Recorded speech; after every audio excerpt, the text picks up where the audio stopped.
Stavros Lambrinidis. Madam President,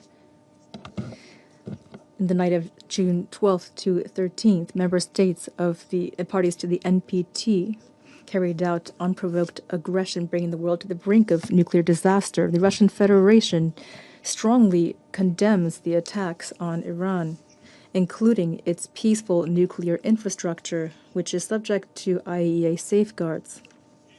The actions of the U.S. and Israel directly violated the UN Charter, Security Council resolutions, including 487 and 2231, which we are discussing today, as well as the Charter of the IAEA and relevant resolutions of the IAEA General Conference. They constitute a direct and very dangerous challenge to the authority of the NPT, especially Iran's right guaranteed under Article 4 of the treaty to use nuclear energy for peaceful purposes, including uranium enrichment. And this was a major blow to the non-proliferation regime.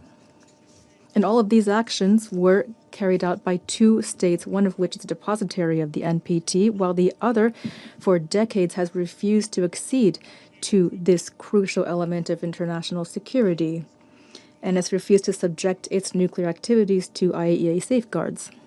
By the way, we are a bit surprised at Israel's request to take part in our meeting, which is taking place under the agenda item non-proliferation. We would like to believe that this decision hints at a potential accession of this country to the NPT, which the entire world would love to see. Colleagues, attacking Iranian infrastructure, including enterprises involved in the nuclear fuel cycle, creates a real threat of radiological consequences, which could affect not only Iranians but the entire Middle East. All of this, unfortunately, again, happened not just with the tacit consent, but with the approval of the UK, France, and Germany, which continue to consider themselves full-fledged parties to the JCPOA. Their assurances of their commitment to a diplomatic solution to the Iranian nuclear program inspired little confidence before, but currently they're absolutely impossible to take seriously. Judge for yourselves that first these countries deliberately refuse to uphold their obligations under the nuclear deal by not providing the necessary conditions for ensuring economic benefits from the lifting of European sanctions against Iran, which were in effect till 2015. And then they followed in the footsteps of the U.S., which withdrew from the JCPOA in 2018, and renewed their unilateral sanctions pressure on Tehran, thus precluding any prospect of a full restoration of the JCPOA, toward which our Iranian colleagues have repeatedly expressed their openness.